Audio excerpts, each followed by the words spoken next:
Hey guys, Cody with Princess Craft RV. Come along with me today as we go through this Bushwhacker Plus 17BH from Braxton Creek. All right, let's go on how to get this thing hooked up to your tow vehicle. So starting right up front here, it's going to be a manual tongue jack for raising and lowering the tongue, which you'll also use for leveling the trailer front to rear. But on your ball, it's a 2-inch ball. Once you get your tow vehicle backed underneath it and you lower down onto the ball using your jack, we're just going to pick up on the back end of this coupler and slide it forward. Make sure these ears right here fall down into those cavities, and that should give you a good latch onto your ball. Now to release it, all we're going to do is pick up and slide the coupler back, and it should stay in that position, and that's going to be released from the hitch ball. A few other things that do need to be hooked up to the receiver hitch on the tow vehicle are going to be our safety chains. Now these do need to cross each other, create some kind of basket underneath the hitch, and clip onto the receiver hitch. We're also going to have your safety breakaway cable, which is for the electric brakes. Now this is a safety device in case you accidentally get separated from the tow vehicle. This cable needs to run on its own path. Do not route it through the safety chains, and it needs to be on its own clipped onto the receiver hitch. If you were to get separated, tow vehicle and trailer, this cable is going to yank out of this little box that's mounted on the trailer.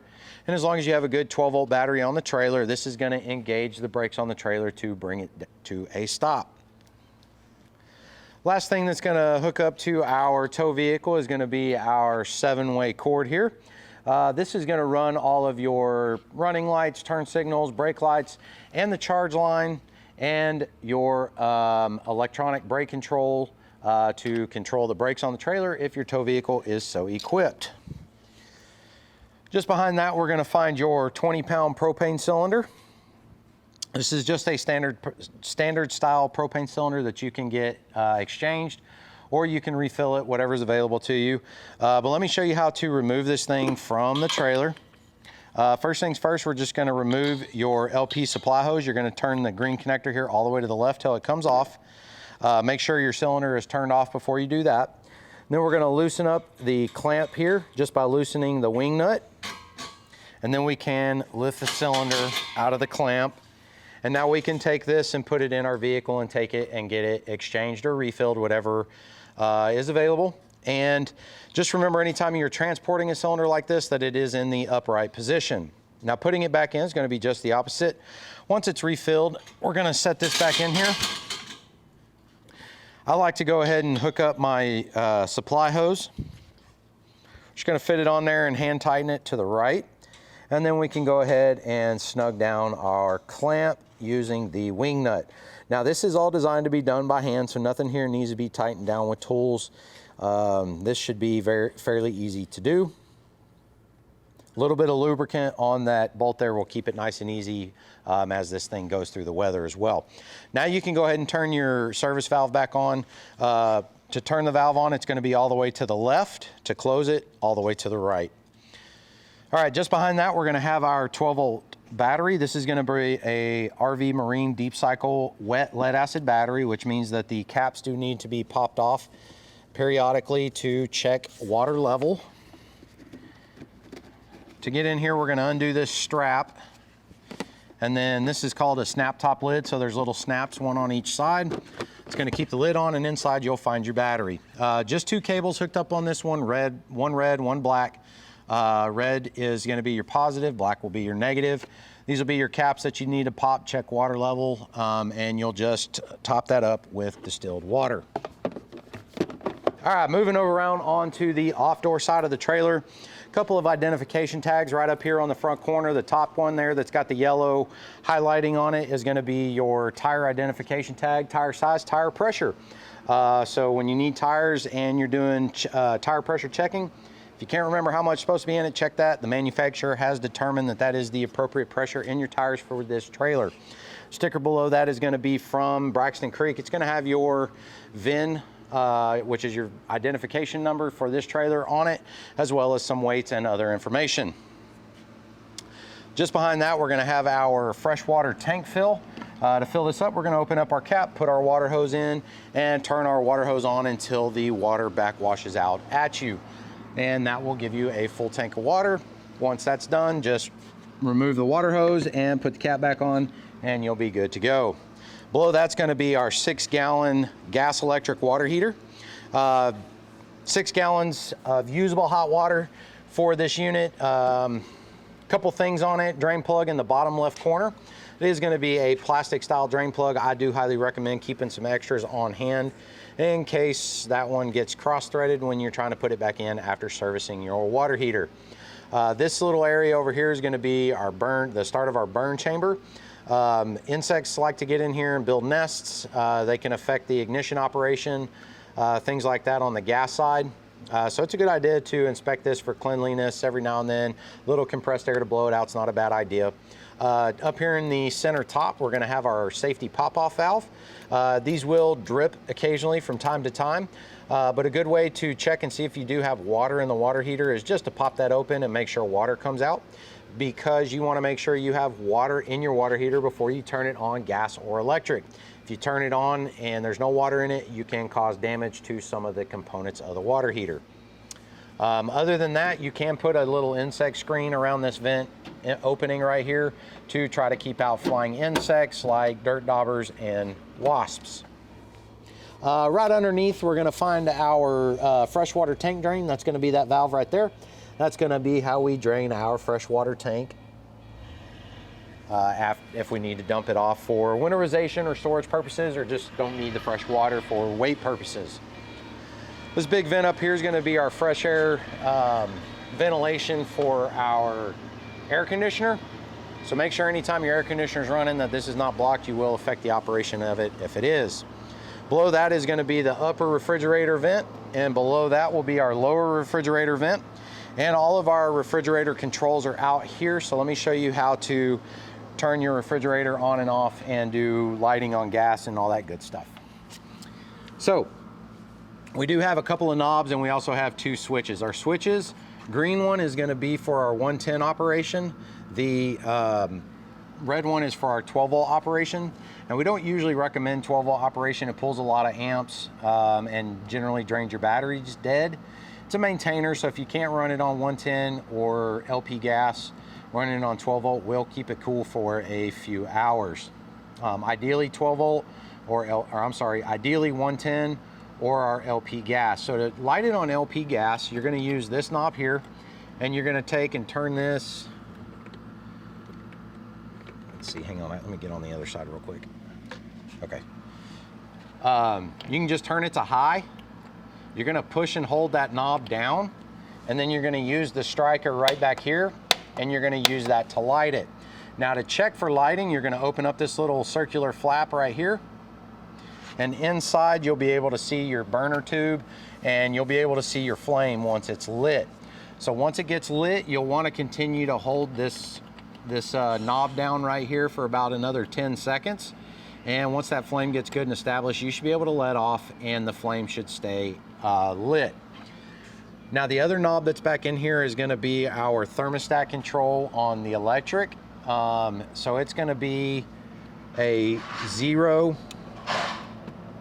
to 7. 7's going to be our coldest. 0 is pretty much off for temperature control on the electric side. And then this one is for temperature control on the gas side. So you have low, medium, high for the gas side. So you just have to figure out which one works for you. Now, to put your vent access back on, we're going to take these 4 notches and line everything up here at the top. Get these latches popped in at the bottom. It should audibly pop in, and then once you get them in, we're going to turn these and lock them. Make sure you do both of them. Now that since you do need to get in here regularly for operation of your refrigerator, make sure that you don't forget to do that, because if you do and you don't lock them, chances are this vent will blow off going down the road. Now that you can also do flying insect screens on these. They make little screens that can go in here for this. Moving down below that, we're going to have our solar on the side from Go Power on this unit. So it's pre-wired for solar. Just open up this little cap and you can get a portable solar panel. It's going to plug right into that and kind of keep your batteries charged up while you're dry camping or in storage. It's a great option just to keep your battery charged up and give you some usability of basic features of the trailer. Just below that is going to be our furnace exhaust coming out of this guy right here. This is going to get hot anytime you're using the furnace, so keep your fingers clear of it. Don't burn yourself, don't obstruct the airflow on it to keep everything operating as it should. And you can also put a little insect screen on that one to keep the dirt daubers and bugs and stuff out of that one. Next to that is going to be our 30 amp power hookup. This is very easy to do. We're going to have 3 receivers on the cord. We're going to have 3 prongs on the side of the trailer. We're just going to line up these that are L-shaped. We're going to push them together, push all the way in, give it a little turn to the right. That's going to initially lock this on.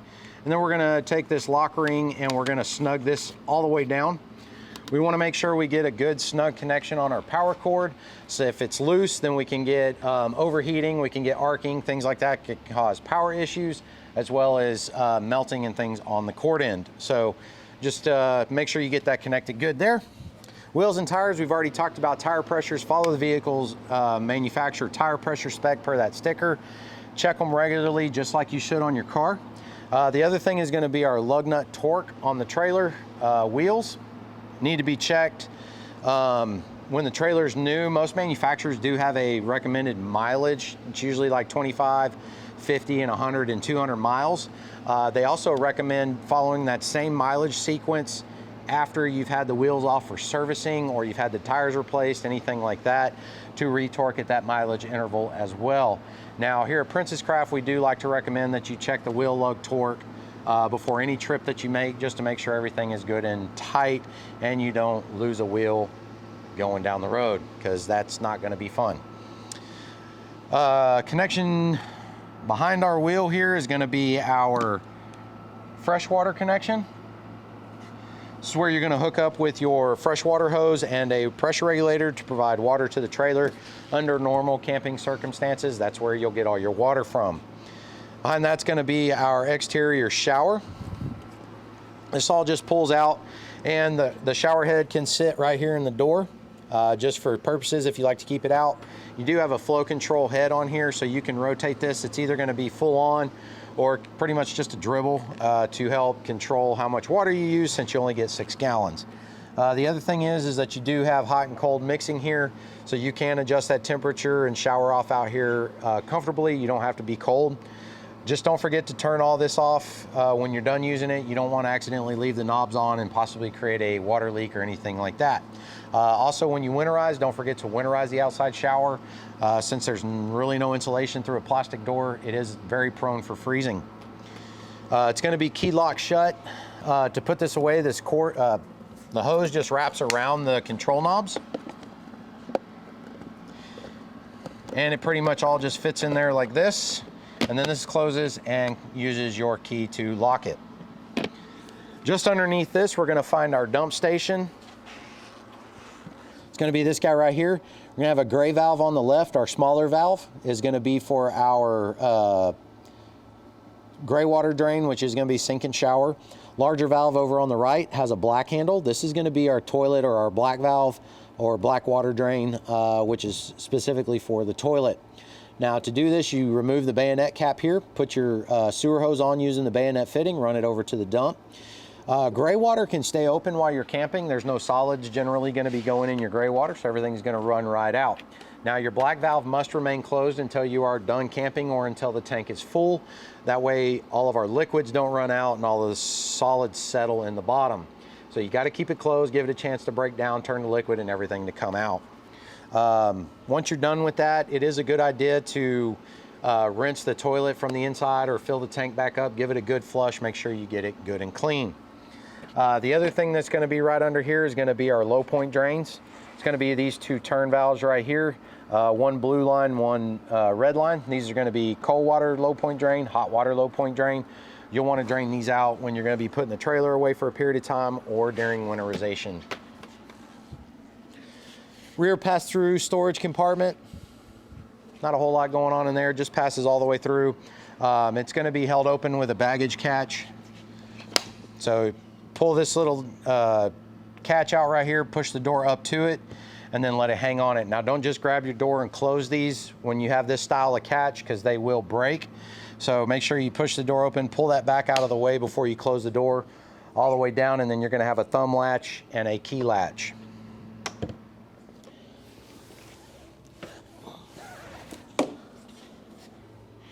Now the rear of this trailer is equipped with stabilizer jacks. They're going to be what we call slotted drive or spline drive, so it's going to be this style of crank handle. They do make adapters that you can get to put these onto a power drill if you don't like doing this by hand. And they're just going to crank down. So once you get the trailer leveled side to side, which you have to do underneath the wheels and tires, so you have to get a leveling device, and then level the trailer front to rear after that. Once you get all that leveled, you're going to crank these all the way down to the ground.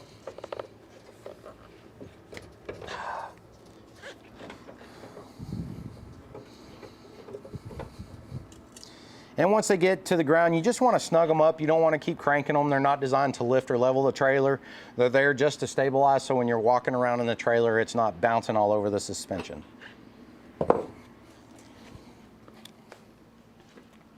Moving around to the back end of the Bushwhacker Plus, there's not a whole lot here. License plate's going to mount right down here. Got to be there to be legal. Got a light on it to be legal, and your tail lights. Moving around to the door side of the trailer, this is going to be the other side of our big pass-through storage compartment. Like I said, it goes all the way through. It's going to have the same kind of catch on it for keeping it open here. Again, one thumb latch, one key latch. Underneath is where we're going to find our spare tire crank. It's going to be this guy right here. And this is how what you're going to use to raise and lower your spare tire. You would use a wrench or ratcheting wrench or something like that to run that up and down.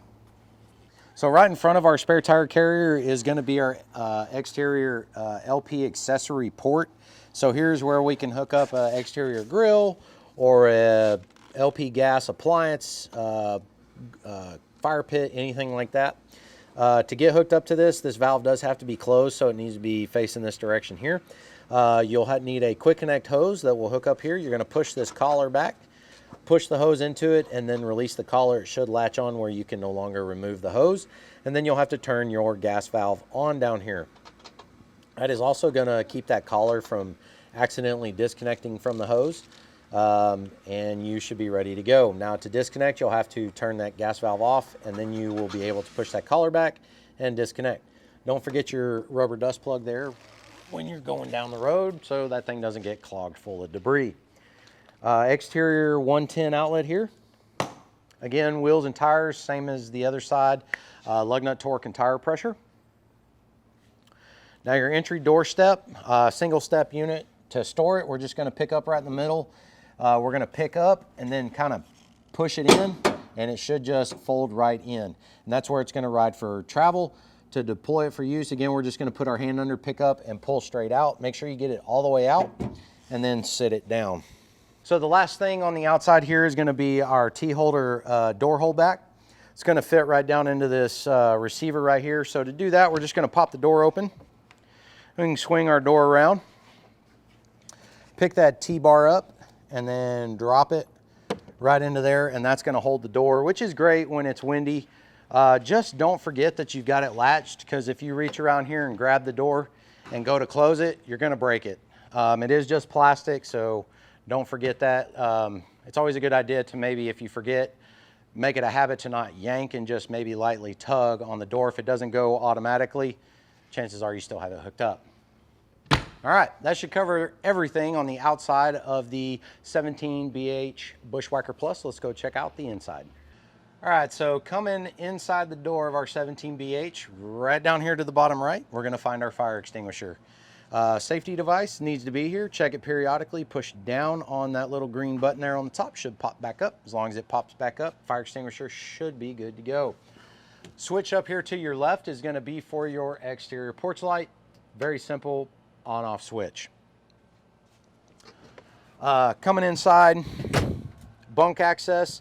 We have our ladder here to access the top bunk. You can put some small stuff underneath your teddy bear mattress here if you need to, as long as it's not large.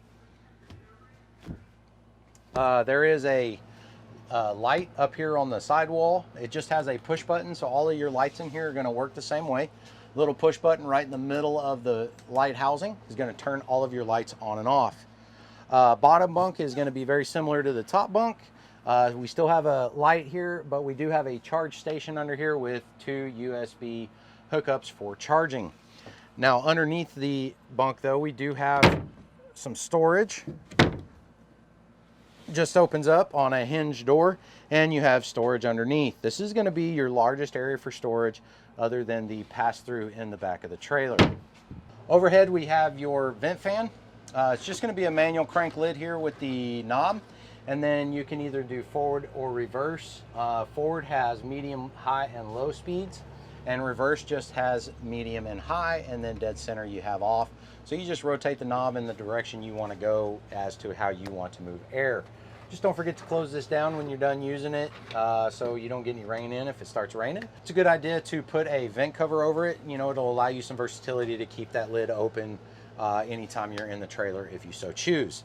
So moving into our kitchen area, we are going to have our 110 GFCI outlet on it. It's got 2 buttons here on it that can trip and reset, just like a GFCI in your home. If you plug into it and it trips, chances are what you're plugging in is shorted or overloading the circuit. But that's going to also run a lot of your 110 outlets throughout the trailer. So if you have others not working, it's a good idea to start there and see what's going on. It's going to bring us to our monitor panel. We're going to have 4 buttons there across the center here that you can push on, and they're going to light up these LEDs up here at the top. So we've got our battery, fresh water, black water, and gray water. So this will show our tank levels, and when they get to full, you know it's time to dump. Now fresh water, if you don't want to carry a full water tank, like I was saying, putting the water hose in, fill it up till it backwashes out, you can come in here and push that button and watch it until it reaches the certain level that you want to take with you, and then go shut the water off so you don't have to take a full tank of water. The other things we're going to have here are going to be our water pump switch here on the left. So if you're dry camping or traveling down the road and you want to extract water from the freshwater tank, we're going to use the water pump. You're just going to flip that on. The electric 12-volt water pump is going to come on and pressurize your water system. Next to that are going to be our 2 water heater switches. The middle one is for our LP gas side. So if you want to heat your water using your LP gas, you're just going to flip this on. It's going to come on. The water heater is going to automatically light, do everything it needs to do, and heat your water that way, and then turn on and off as needed. If you want to run it on the electric side, if you're plugged into shore power, you can use this switch here, which is going to be the electric side of the water heater. To heat your water again, it's going to turn on and off just like a water heater in your house to heat your water. If you want faster recovery times, you can run those 2 together. Sink, faucet, so this pretty much just hot and cold water here is all we're going to have coming out of this. You do have a drain stop and crumb catcher there, so you can keep debris out or plug up the sink if you need to catch some water. Now your 2-burner cooktop here, to get this to light, we're just going to turn this to the light position, and then we can use our striker right here in the middle. We're just going to push that until we get whichever burner we're trying to light lit. Once it gets lit, then we can turn this around to set our flame height and do our cooking. Now just remember, RV cooktops are designed to be used with smaller cooking appliances. Don't bring your giant skillet from home and throw it on there. It is going to generate too much heat and can cause damage to the trailer. Underneath, we're going to have some storage.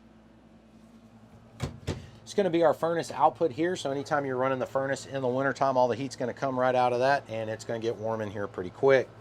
Over the cooktop, we're going to have your high point microwave. It's going to be regular turntable style, so put your stuff in it, set your time, and let it go. And over here we have more storage. Moving on down, we're going to have our air conditioner. Our top knob here is going to basically be our temperature control. So 1 to 10, 10 being your coolest, 1 being your warmest. Below that's going to be our main control knob. You've got off, and then you've got low fan or high fan. So if you want to run fan speed only, you can choose there. If you want to run cool mode, you're going to have low or cool there. Now you can adjust the louvers here to direct some airflow, and you're also going to have a filter on this. So to get your filter out, it's going to pop out the end. gently pull it all the way out. And that's going to be your air conditioner filter. Again, you'll want to clean this with just some warm soapy water, let it dry before you reinstall it, and it just slides right back in here on the side. Just don't force this. You don't want to cram it in there. If you cram it in, you may cause some damage to the filter and it may never fit correctly again. Now, since we're still talking about the air conditioner, it does plug over here on the side of the cabinet, and it is going to have your trip reset GFCI style settings there for main power to the air conditioner. So sometimes these will trip and you may think that your air conditioner doesn't work. Don't forget to check that. Make sure they're set into the right configuration. Furnace thermostat over here on the side. We're going to have two buttons, or two levers, excuse me. The top one's going to be for your power on and off, basically, to the furnace. So pushing it over to the all the way over to the right is off. Pushing it over to the left turns it on. These can be a little tough to move, so don't be afraid to break it. Just give it a good push. It should have a very audible click and feel in it. And then our bottom lever is going to be our desired room temp setting for the furnace. Right behind that, we're going to find your smoke detector. 9-volt battery powered. Test it periodically. Replace the 9-volt battery as needed. Now, moving just below our air conditioner, we're going to find our Jensen Media Center. This is where you're going to have your AM/FM radio. You can connect to this with a HDMI port and a DVD player. Put your TV up on top of the cabinet here. Have this play through the speakers. You've got a USB. You can charge off of it. You can Bluetooth connect to it, stream music through it, all that good stuff that you would kind of expect. Inside of your refrigerator here is that. This does have a travel lock on it. You do want to make sure that this swings around like this for travel, so your refrigerator door doesn't accidentally open up. It also has a storage spot, so it's going to be the outer one there, so the fridge can stay partially open and allow some fresh air ventilation while it's in storage, so you don't end up getting any kind of musty, funky smells in it from water condensation that's melted down or anything like that. Moving into our bathroom over here, which is directly across from your kitchen. Your shower door just pulls over, and it should kind of really nicely just latch. Now, to get it to release, if you're on the inside, you're going to pull, but if you're on the outside, you just push, and it's going to release and then auto retract back to the wall. Now, you do have hot and cold mixing on your shower head. So on your shower head, you do have a flow control shower head again, full on or, low flow or basically no flow. Again, you are limited on hot water, so you may want to utilize that feature. Toilet's going to be a foot flush. The foot flush is going to be right down here. So halfway down is going to put water just in the bowl. You're going to want about half a bowl of water. Once you get done doing what you're doing, you're going to push the pedal all the way to the floor. It's going to open up the blade valve at the bottom of the toilet and allow everything to go down into the black tank. Now, with RV toilets and black tanks and all that, you want to make sure you're using a couple of things. Plenty of water. Make sure you're using plenty of water going down into the tank. You want to make sure you're using some type of tank treatment to control odors and waste digestion. And then use RV toilet tissue, as it's designed for use in RVs in their black tank, so it breaks down as it should. This big panel below the refrigerator right here that's got some screws in it, that's going to be for service access for plumbing underneath the shower. Now, moving back to your couch slash sleeping area slash dinette.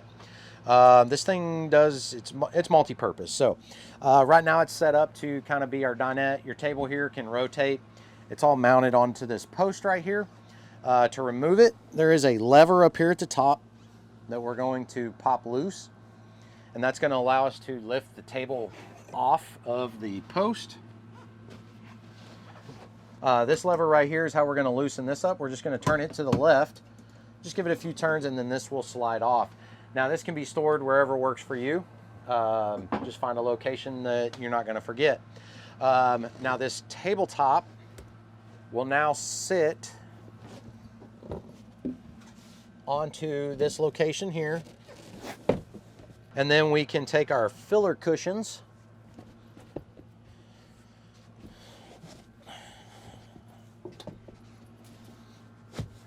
and fill that in. For your couch back here, this also will lay flat to make for a larger sleeping area. You may find this easier if you get a couple of people to do this.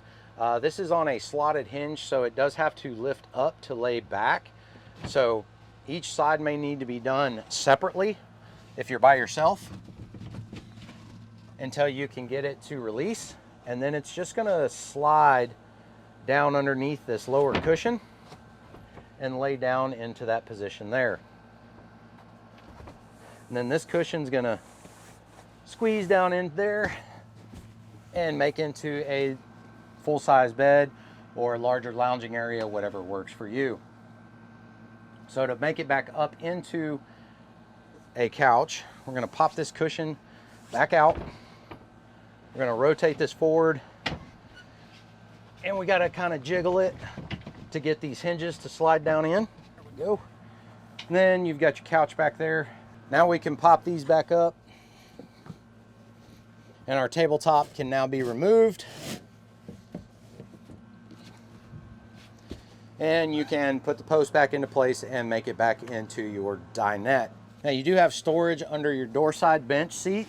You do have a little bit of storage. It's also access to the exterior compartment, so something you may need access to in both locations might be really good to place there. All the other compartments are screwed shut underneath your bench seats here. But underneath, we do have a couple other things to talk about. We're gonna have your LPCO alarm down here. This guy right here, got a little green light on it, should be on. It's gonna detect a CO gas or LP gas leak, alert you that those can be dangerous and that you probably want to vacate the trailer. Next, that's going to be our WFCO power distribution panel. Inside, we're going to find our 110 breakers here on the left, and you can see they are labeled as to what they run. And on the right, we're going to have our 12-volt fuses. These are ATC or ATO style fuses. They're just regular old blade fuses that they used in automobiles forever. I do recommend a good size variety pack to keep with you. This one's primarily got 15s and 40s in it, so it's not a bad idea to keep some on hand. Just in case you blow one, you can easily replace it and not have to hunt. So this trailer has two windows, and both of them operate differently, so let's cover this real quick. The shades that are over them are the same. They're going to be your accordion shades. They just pull straight up and straight down. It's just a single shade. These strings right here that are on the sides are very important that they stay tight. If they get loose, then the shade will no longer stay in the up position. So just be cautious of these and try not to stretch them or anything like that, so the shade will stay up when you push it up. Now the window slides open on the door side, so you're going to pull this latch out right here in the middle, and then the window can slide back. Now this screen can also be opened on this side, so you can pass things in and out, or if you just don't want screen there, you can open the screen. It's great for cleaning, things like that. To close it, we're just going to slide it all the way forward. That should latch shut. You should hear it snap. If it doesn't, you may have to pick that up and then push it forward enough to allow that latch to fall down in. Now on the off door side, we're going to have your fire exit safety window. Again, the shade is going to work the same. The window is going to be the only thing different. If you want to pop this open just for ventilation, we're going to pop this red lever out, push that out, and then that will actually prop right there and stay, and just be a ventilation window as you would expect. If you need to go all the way out, this will push all the way through. You do have to pull this red knob right here first. That's going to remove the screen from the window and allow you to climb out of it. A couple other things that are right here on the side of the cabinet by the refrigerator. We do have another 110 outlet. We're going to have your antenna booster plate here, power on off button. So if you want to hook a TV up in here, you're going to hook up your coax from here to the TV, push that button on, and that's going to give you power through the rooftop antenna to power everything. That green light should be on. And then we do have a dual USB charge station.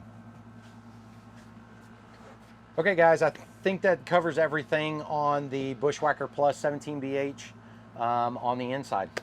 All right guys, that should cover everything on our 17BH Bushwhacker Plus. But if I have missed anything, don't hesitate to reach out to us. You can text us, email us, or give us a call. And again, I'm Cody with Princess Craft RV.